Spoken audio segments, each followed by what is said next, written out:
Kalau kalian udah lama ngikutin channel gue ini, kalian pasti tahu tahun 2023 kemarin, salah satu ayam single driver favorit gue untuk under 1 juta adalah EPZ Q5. Dan sekarang ada update-nya. Jadi halo dan selamat datang di After Sound Review. Ini adalah review gue untuk EPZ Q5 Pro yang tetap menggunakan single dynamic driver, tapi harganya nih gue masih agak simpang siur dan sekarang belum confirmed harganya. Katanya sih tetap di bawah $60, jadi $50 sekian mungkin. Kalau dikonversikan ke rupiah berarti kemungkinan sekitar 800 to 900 ribuan karena masih under $60. Anyway, seperti biasa gue akan breakdown review ini mulai dari build, fit, frequency response, suara, dan juga perbandingannya. Secara tampilan dan warna buat gue ini sih menarik banget ya subjectively. Ini housingnya mungkin dari plastik tapi gue nggak tahu ini apaan karena finishingnya itu berasa smooth, bagus, lebih kayak porcelain. Tapi gue yakin ini bukan porcelain karena porcelain mahal. Tapi at least finishing sama touch-nya itu bener-bener kayak berasa mungkin plastik yang mahal. Lalu juga ini ya nggak tahu kenapa lambangnya itu juga berasa luxury. Pilihan colornya white and rose gold yang mewah seperti ini. By the way ini juga nozzle-nya. Semua pilihan warna dan feel-nya di tangan bikin ayam ini kerasa mewah. By the way, mungkin kalian kira ini pakai MMCX, no. Ini pakai dual pin, tuh ya. Episode Q5 yang biasa pakai MMCX, tapi karena katanya sih kebanyakan lebih suka dual pin, jadi ya mereka kasih dual pin, which is good news. Lalu kemudian kabelnya ini juga nih, mungkin kalian ngeliatnya rada kayak putih, agak kayak kawat karena di beberapa bagian kayak kaku begini. Tapi enggak loh, sebenarnya kalau di feel di tangannya cukup lembut dan berasa nggak terlalu kaku gimana-gimana. Malah berasa justru ini kayak kabel rada mahal yang emang sedikit kaku kalau dilihat. Cuman kalau misalnya dipegang itu berasa sesuatu yang bagus. Seperti ini jacknya. Jadi kalau buat gue sih ini menarik banget secara tampilan. Berasa kayak ayam mahal. Well, secara ergonomi I'm a fan. Ini enak banget. Bisa dibilang under 1 juta rasanya ini yang mungkin salah satu atau bahkan inilah ayam terenak di telinga gue secara fit. Bentuknya yang panjang, nose yang smooth ini juga bodinya kecil, lalu kemudian nozzle lumayan panjang, lihat ya ini ngepas banget di telinga gue, enak banget, parah. Lalu kemudian ear gate-nya juga melingkari kuping gue dengan enak, dan walaupun kabelnya kelihatan lumayan tipis dan sedikit kaku ya kalau misalnya dari video, tapi ternyata ketika dipakai sebenarnya secara sleevingnya ini lembut di tangan gue dan nggak microphonic serta ya cukup fleksibel. Jadi ketika gue bawa kayak gini jalan-jalan cukup stabil dan gue bisa pakainya berjam-jam tanpa komplain. Enak banget. Secara tonal and frequency response, ayam ini tetap bisa dikategorikan sebagai V-shape dengan emphasize di area bass, kemudian upper mid range naik, dan lower treble area presence yang cukup naik. Jadi yes, dia V, dan bassnya itu dalam, gebuk, dan sangat-sangat well controlled.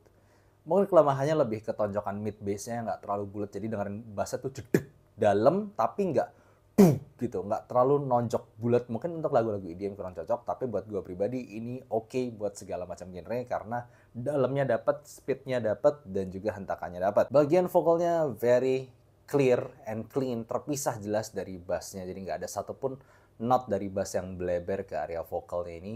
Tapi memang ini termasuk vokal yang cukup tipis dengan adanya emphasize, adanya penekanan di area 5-6 kHz lower treble, bikin vokal ini favoring vokal cewek dibandingkan vokal cowok, atau lebih tepatnya vokal-vokal nada atas. Jadi kalau dengerin vokalan kayak semacam Il Divo ataupun Josh Groban, gua rasa sedikit kurang berbobot di sini, masih lebih maju vokal cewek. Tapi gue harus ngomong juga karena 5-6 kHz dan juga tightness dari suaranya ini berasa agak kering dan bisa agak nyerang untuk beberapa lagu. Daripada Sibilance atau Shouty, gue lebih ngerasain lebih kayak intens karena Shouty kan di area 3 kHz yang bikin kayak teriak. Nah ini kayak majunya beda sedikit sama Shouty, tapi ya sama-sama intens dan sama-sama bisa fatigue. Tapi kelebihannya adalah very very clear.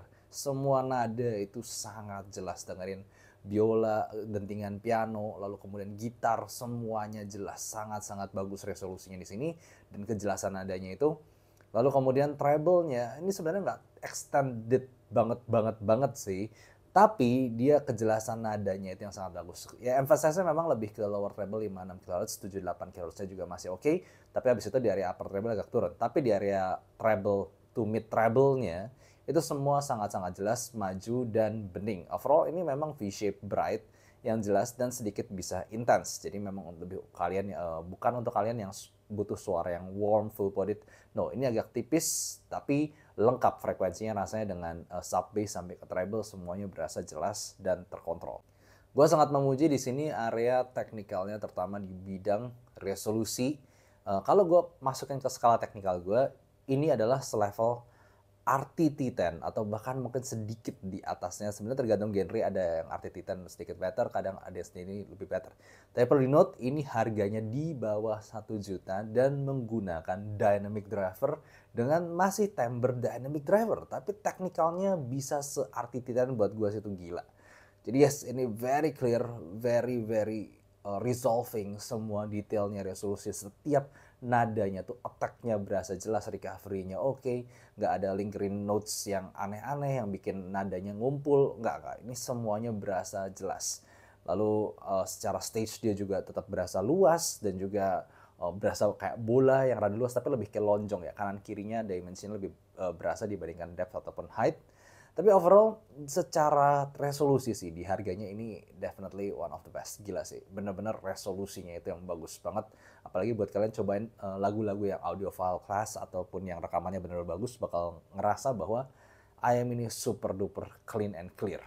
Oke, secara perbandingan di sini gue bandingkan sama Key 5 yang lama, tapi perlu dibilang bahwa si EPZ Key 5 Pro ini juga ada yang warna hitamnya dan yes warnanya pakai gold ini juga, tapi gue sukanya sekarang secara estetika color scheme-nya lebih nyambung antara housing dengan juga kabel. Yang black EPZ Key 5 Pro juga pakai kabel yang hitam legam. Di sini kan EPZ Key 5 gue yang biasa kabelnya silver, padahal housingnya black and gold gini ya. Sedikit ini aja ya, sedikit komentari dari gue, bukan tentang suara.